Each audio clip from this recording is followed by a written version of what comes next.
समझ में नहीं आएगा। ईसाफ नीति जो है, ईसाफ की नीति के नाम पे जो कहानी किस्से हैं, या दुनिया में जितने कहानी किस्से हैं उनका सोर्स क्या है? जातक कथा है। जातक कथा कितनी है? 547। कितनी है? 547। सबसे छोटा जातक माने जातक कथा में सबसे छोटा क्या है? तीतर है। तीतर, तीतर। और सबसे बड़ा कौन है? हाथी। तो तीतर और हाथी, यार स्टॉप करते हो यार। तीतर और हाथी, ये दोनों के पैरों की तुलना की है। सारे जानवरों के पैर काय में समझ आते हैं? हाथी के पैर में। तो अब एक तीतर जातक के ऊपर मैं चर्चा कर रहा हूं। क्या हुआ? एक बार में एक बंदर, एक खरगोश, एक बंदर, एक खरगोश और एक हाथी और एक तीतर, ये सारे दोस्त थे। तो उनकी एक मीटिंग हुई और उस मीटिंग में क्या हुआ? हाथी जो था वो तो शरीर से बहुत बड़ा था, विशालकाय प्राणी। तीतर बेचारा इतना सा पिद्दा सा, हाथी के तो पैर के नीचे पता भी नहीं चलेगा कहां गया। तो उन लोगों ने मीटिंग ली और बोला कि भाई हम लोग जो है, हमें दोस्ती भी है, मित्रता भी है, लेकिन हम लोग एक दूसरे को मान सम्मान करें, तो इसमें ये बताओ कि सीनियर कौन है, जूनियर कौन है। तो कहानी शुरू हुई। तो वहां पर एक बोधि वृक्ष था छोटा सा, जैसे यहां लगाया है, एक बोधि वृक्ष लगाया है धरना की जगह में, ऐसे एक बोधि वृक्ष वहां पर था।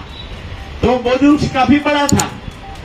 तो पूछा हाथी से, तो बोला भाई मैं जब ये बोधि वृक्ष छोटा था ना, तो उसके ऊपर से मैं जाना आना कर रहा था। ठीक है, ये जो पीपल का पेड़ है इसके ऊपर से मैं जाना आना करता था, मेरे टांगों के नीचे से ये पेड़ था, इतना छोटा था, मैंने देखा था।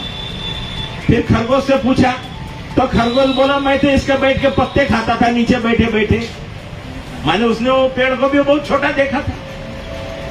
फिर वो बंदर से पूछा, तो बंदर बोला मैं तो बहुत सालों से इसके ऊपर चढ़ के उछल कूद कर रहा हूं, खा रहा हूं। फिर वो तीतर से पूछा, तो भाई तीतर बोलता है मैंने यहाँ पर वो जो है, मैंने यहाँ पर अपना वो टट्टी की थी जिसमें से ये पौधा निकला हुआ है। तो वो तीतर को वो सारे मिलकर के सीनियर बोल के नमस्कार करते हैं। ठीक है, तीतर को नमस्कार करते हैं। तो बुद्ध धम्म में सीनियरिटी जो है, सीनियर है। थेरवाद बुद्ध धम्म में सीनियरिटी जूनियरिटी को बहुत महत्व है। और महायान में, लामायान में वहां पर कोई सीनियरिटी जूनियरिटी कब बना क्या बना उसका कोई ये नहीं, इसलिए वहां भीड़ है। और भीड़ जहां होती है वहां कोई विनय, डिसिप्लिन, ये वो बहुत सी चीजें नहीं होती है। बुद्ध धम्म के थेरवाद भिक्खु माने हीनयान क्यों बोला? माने संख्या नियमों में पक्के लोगों की संख्या बहुत कम थी, इसीलिए ज्यादा भीड़ वालों ने बोला अपना भीड़। तो ये जो संगायन हुए, संगायनों में क्या हुआ? महाराजा अशोक ने संगायन किया। संगायन में क्या किया? छानबीन की गई, और छानबीन में भी पूछा गया, सवाल पूछे गए, और सवाल के जवाब जो दिया उनको एक तरफ किया, सवाल के जवाब नहीं दिया उनको अलग किया। और बुद्ध धम्म को शुद्ध स्वरूप में रखने के लिए उन्होंने क्या किया? विदेशों में भिक्षुओं को भेजा, दल बना करके भेजा। और महाराज अशोक ने अगर सुवर्ण भूमि में अगर भिक्षुओं को नहीं भेजा होता, सुवर्ण भूमि माने जिसको बर्मा देश कहते हैं, वही सुवर्ण भूमि है जिसको सयाम बोलते थे जो थाईलैंड है, लाओस है, कंबोडिया है, और सिंगल द्वीप माने श्रीलंका। तो ये श्रीलंका में वो तो बेटा बेटी को भेजा। तो ये बुद्ध धम्म अगर बाहर देश में महाराजा अशोक नहीं भेजते तो हमको मिलता क्या? बाबा साहब को मिलता क्या? नहीं मिलता। तो इसलिए बौद्ध देशों ने ये बुद्ध परंपरा को, विनय को, सुत्तों को, अभिधम्म को अपने अपने देशों में संभाले रखा हुआ है। और हम लोग अभी कहाँ है? जीरो से शुरुआत हो रही है, हमारी जीरो से शुरुआत हो रही है। इसीलिए धरना स्थान पे हम गाना गा सकते हैं बहुत अच्छा, लेकिन बुद्ध के उपदेशों पर, बुद्ध के जीवनी से संबंधित बातें सीखना बहुत जरूरी है, समझना बहुत जरूरी है। तो तितर जातक आपने सुन लिया, तितर जातक सुन लिया। तो बताने वाला व्यक्ति बताता है कि जो है आखिरी में उसमें से बोध लेना है। क्या बोध लेना है? अब बोध लेने के लिए ब्राह्मणों के बच्चे जो है वो ज्यादातर जातक कथाएं सबसे पहले पढ़ते हैं। पंचतंत्र का नाम सुना होगा, जो रेलवे स्टेशन पे ढेर सारी किताबें मिलती है, उसमें पंचतंत्र मिलता है। विष्णु शर्मा ने पंचतंत्र लिखा, विष्णु शर्मा ने पंचतंत्र की कहानियां लिखी बोलते हैं, लेकिन क्या हुआ, ये पाली जातक भाषा को संस्कृत में करके अपनी कहानी बना डाली, नाम बदल दिया है। तो इसलिए 550 जातक में तितर जातक एक सुना आपने। सबसे आखिरी जातक है वेशंतर जातक। सबसे आखिरी जातक कौन सा है? वेशंतर जातक सबसे बड़ा जातक है। राजा हरिश्चंद्र और तारामती की कहानी सुनी होगी, कभी सुनी है? राजा हरिश्चंद्र और तारामती की कहानी सुनी है आप लोगों ने? पहले ब्लैक एंड व्हाइट में सिनेमा में भी दिखाया था, बनाया था। तो राजा हरिश्चंद्र बोलते बोलते नहीं बोलते, बड़ा राजा हरिश्चंद्र बन रहा है। तो राजा हरिश्चंद्र को माने एक डोम ने खरीदा था और काशी में मुर्दे घाट पे मुर्दे जलाने को रखा था, बोलते कि नहीं? ये स्टोरी है आपकी। आखिरी जो जातक है वेशंतर जातक जो है, वेशंतर जातक को हेरफेर करके बदल के और हरिश्चंद्र तारामती की स्टोरी बनाई हुई है। घाता जातक है, घाता जातक। ये घाता जातक पे आपका ये महाभारत की स्टोरी बनाई हुई है और दशरथ जातक से रामायण बना हुआ है। दशरथ जातक से रामायण बना हुआ है। तो ये जातक कथाओं को चोरी करके चुरा के कहीं 10 जातक चुरा के महाभारत बना दिया। तो इसलिए हमें जड़ मालूम चाहिए, और जड़ों को पता कहां से चलेगा? पाली भाषा नहीं जानोगे तो जड़ों तक के नहीं पहुंचोगे। तो पाली भाषा माने पाल के रखी। पाल के कैसे रखी? पेट में पाल के रखी माने कंठस्थ करके रखी। तो कंठस्थ करके रखने के कारण ये पाली कहलाई, पंक्तिबद्ध होने के कारण पाली कहलाई। तो ये पाली भाषा क्या है? मागधी है। कहाँ की? मगध की भाषा है। ये सारे महान सम्राट का जहां तक के राज था वहां तक के राजभाषा के रूप में गई है, राजभाषा के रूप में गई है ये मागधी। और मागधी ही है, अभी उसको पाली कहा जाता है। मागधी, अर्धमागधी जैन धर्म के और बौद्ध धर्म के जो ग्रंथ है, जैनों के आगम और बौद्धों का त्रिपिटक, इसकी मूल भाषा क्या है? पाली है। तो जातक कथा वेशंतर जातक माने राजा हरिश्चंद्र की स्टोरी मोटा मोटी बता दिया। सुनसुमार जातक आपने कभी सुना होगा। सुनसुमार माने मगरमच्छ। मैंने शायद आपको वहां धरना अपना भूख हड़ताल चल रहा था, वहां कुछ सुनाया था। भूख हड़ताल पे बैठे वाले लोगों में से कौन कौन यहाँ जरा हाथ खड़ा करो तो। एक दिन मैंने जातक कथा के बारे में चर्चा की थी, तो जातक कथा बताते समय 1-2 जातकों का जिक्र किया था, याद हो ना हो। तो सुनसुमार जातक माने मगरमच्छ।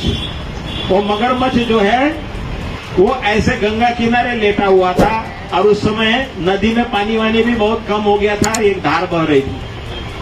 और उस समय बोधिसत्व ने जन्म लिया था काय में? बंदर के योनि में। बहुत बंदर गोरा माने बढ़िया सा बंदर था, बहुत सुंदर बच्चा था, उछल कूद कर रहा था। और ये मगर ने पत्थर समझ के ऐसे लेटा हुआ था, कहा नदी के धारा के बगल में। और काय के लिए बैठा था? वो लेटा हुआ था कि ये बंदर आएगा ना, मेरे पीठ पर से चढ़ के जाएगा तो मैं उठा के इसको धारा से लेके चला जाऊंगा। तो हुआ ये था कि वो मगरी माने मगर की बीवी जो थी वो प्रेग्नेंट थी, वो गर्भवती थी। और उसको इच्छा हुई कि मेरे को जो है ना, वो बंदर जो है ना, उसका मेरे को हार्ट खाना है, हृदय खाना है। तो बंदर को देखा, बोला कि उसका हृदय खाना है मेरे को, तो उसका हृदय लेके आएगा ना तो ठीक है, नहीं तो मैं मर जाऊंगी, तेरा बच्चा भी मर जाएगा। धमकी दी थी। तो बेचारा मगर जो है वहां पे पत्थर जो बन के गंगा किनारे ऐसे लेटा हुआ था। अब वो आया, बोधिसत्व जो बंदर था ना वो आया। आने के बाद उसने देखा रोज तो देखता था तो वहां प्लेन जगह थी, आज उसने देखा ये क्या चीज है, पत्थर जैसे ऐसे सिकुड़ के पड़ा हुआ है। तो उसने बोला मामा, ओ मामा। तो उसने आंख खोल के देखा, बोला कि आज मैं आपको गंगा पार कराऊंगा, मेरे पीठ पे बैठ जाओ। तो भांजा बैठ गया उसके पीठ पे। अब उसको उस पार ले जाने की बजाय वो दूसरी तरफ ले जाने लगा। तो बोला मामा किधर लेके जा रहा है? अरे बोले तू कोई मेरा सचमुच का भांजा थोड़ी है, तेरी मामी प्रेग्नेंट है और मामी को इच्छा हो गई है कि तेरा हृदय खाना है। अरे बोले मामा तू क्या पागल आदमी, अरे हम बंदर की जात, इस पेड़ से उस पेड़ पे उछल कूद करना पड़ता है, हृदय कितना नाजुक होता है, तूने पहले ही बता देता तो मैं वहीं से दे देता, वो पेड़ पे उतार के रखा है और मैं इधर आया हूं। तो उसको बोले चल गंगा के किनारे उस पार।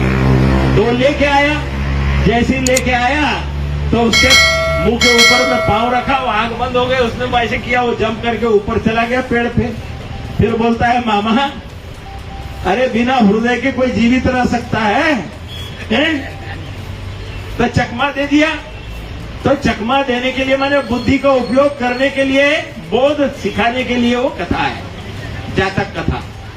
तो सुनसुमार जातक माने मगरमच्छ की कहानी, ठीक है। अब इसको मैं आधे घंटे तक सुना सकता हूं, लेकिन छोटी छोटी थोड़े में बताऊंगा, थोड़े में बताऊंगा, 2-3 कहानी से आप समझ जाओगे।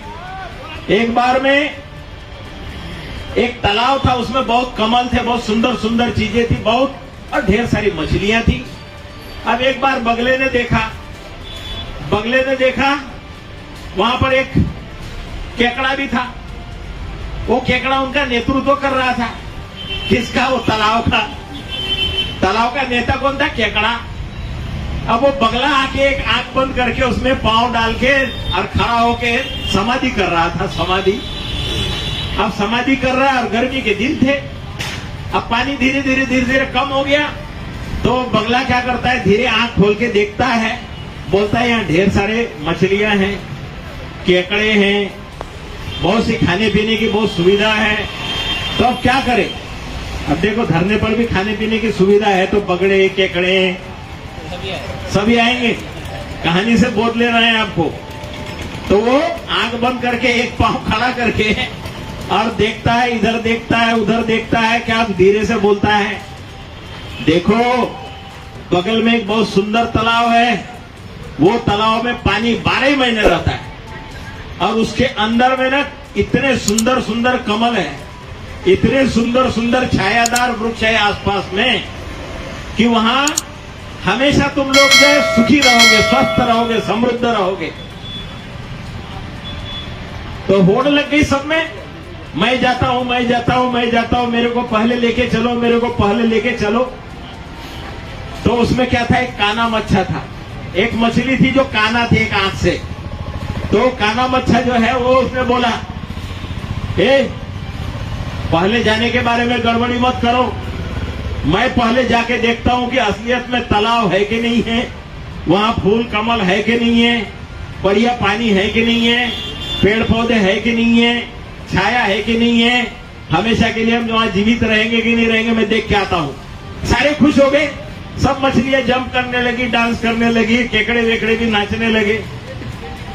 अब वो काना मच्छा को पकड़ा उसने, बगले ने, और बगला लेके गया कहां, तालाब दिखाया, ऊपर से घुमाया, ऊपर से घुमा के पेड़ दिखाया और उसको स्टोरी बढ़िया से सुना दी। अब आकर के उसको छोड़ दिया तालाब में। अब वो सब पूछ रहे हैं, मामा कैसे तालाब था? अरे मत पूछो, इतना सुंदर तालाब, अरे वहां इतने फल, इतने वो छायादार वृक्ष, अरे मत पूछो, स्वर्ग जैसे नजारा। फिर उनमें कंपटीशन शुरू हो गया, मैं पहले, मैं पहले, मैं पहले। अब वो क्या करता था, बगला एक को उठाता था, ले जाता था, पेड़ पे बैठ करके खा लेता था और हड्डी वही गिरा देता था। ऐसे हड्डियां गिराते रहा, खाते खाते तंग आ गया। तो बोला आज तो केकड़ा खाऊंगा मन में आया उसके, आज तो केकड़ा खाऊंगा। मछली खाके तंग आ गया तो केकड़ा खाने के लिए आया। तो केकड़े ने बोला ठीक है भाई, चलो चलता हूं साथ में, लेकिन मेरे को ले जाओगे कैसे? तो उसने बोला कि तेरे को तो ऐसे चोंच में ले जाऊंगा। तो बोले चोंच में मत ले जा, मैं तेरी गर्दन को ऐसे पकड़ लेता हूं, ऐसे पकड़ लेता हूं, तेरे को उड़ने में आसान होगा, मेरा वजन भारी है। अब केकड़े ने उसके गले में लटक गया। लटक जाने के बाद में ले गया, उसको भी तालाब दिखाया, पेड़ पौधे भी दिखाए, सारा कुछ दिखाया। और वो क्या किया, वो पेड़ के ऊपर बैठ गया। पेड़ पे बैठा और बोला, उसने बोला भांजे आज तेरी बारी है। तो बोले मामा मैं तेरे बारे में पहले से ही जानता था कि तू किस तरह का है। इसलिए उसका गर्दन दबाया। गर्दन दबाया तो पानी के पास ले गया, पानी के पास ले गया और गर्दन दबाया उसके कैंची जैसे। तो बोले तूने भांजे मेरे को सही में भांजा समझा था क्या? मैं जानता था कि तू कमीना है मामा है, इसीलिए मैं गर्दन में लटक के आया और बोला सभी को तुम हमेशा मूर्ख बना सकते हो, बार बार नहीं बनाते हो। कैंची की तरह से उसका गर्दन काट दिया। तो ये जो है केकड़ा और बगली की कहानी, जब यहाँ पर व्यापारी दुनिया से आते थे तो उस समय ये कहानी जब गई अरबस्तान में, तो ये कहानी का नाम पड़ा कर्कटक दमनक। कर्कटक दमनक, कर्कटक माने खेकड़ा और दमनक माने बगला। तो कर्कटक और दमनक की कहानी गई, वो ईरान में पूरे के पूरे बुद्ध धम्म गया है। बुद्ध धम्म जाने से पहले पहले कहानियां गई है और पूरा अरबस्तान इतना बुद्धमय हो गया, इतना बुद्धमय हो गया, इतनी मूर्तियां बनी, इतनी मूर्तियां बनी कि मूर्तियों से ही अरबस्तान बर्बाद हो गया। क्योंकि मोहम्मद साहब ने क्या किया, सारे मूर्तियों को तोड़ा और जो मूर्तियां नहीं तोड़ने दे रहे थे उनको भी तोड़ा और लाकर कहां जमा किया मालूम है? वो जो काबा में जो बना हुआ है ना बहुत बड़ा, वो उसमें दफन कर दिया सबको ला करके। और इसीलिए इस्लाम का मतलब होता है शांति, अमन, चैन। तो इस्लाम में मूर्ति पूजा खत्म कर दी, क्योंकि मूर्ति पूजा से वहां डूबा था। तो इसलिए बहुत सी बातें जो है, अरबस्तान पूरा का पूरा बौद्धमय था। और दुनिया के सामने कब आया, जब बामियान की गुफाएं तोड़ी गई तब पता चली कि दुनिया की सबसे बड़ी ऊंची बुद्ध की मूर्तियां कहाँ हैं, बामियान की घाटी में। तो इस्लाम का मतलब है शांति, अमन, चैन। शांति, अमन, चैन। ये बुद्ध का धम्म जो है शांति, अमन, चैन के लिए है। और बुद्ध का धम्म 2500 साल पहले इसने शांति, अमन, चैन का काम किया। उसी में से इस्लाम आया। इस्लाम के बाद क्रिश्चियनिटी आई। तो पहले दादा आया, फिर बेटा आया, फिर पोता आया है। तो इसका बहुत बड़ा इतिहास है। इसीलिए हिंदू मुसलमान ये वो गाली गलोच न करके उसको इस स्वरूप में देखे कि हमारे पुरखों के माने पुरखे बुद्ध है। और बुद्धों के भी अगर परंपरा देखे तो कहां तक चले जाओगे, हड़प्पा मोहनजोदड़ो तक चले जाओगे, क्योंकि 28 बुद्धों का ये सारी श्रृंखला है। और बोधिसत्व सुमेध ने संकल्प किया था ना, तो बोधिसत्व सुमेध से शुरू होता है दीपांकर बुद्ध।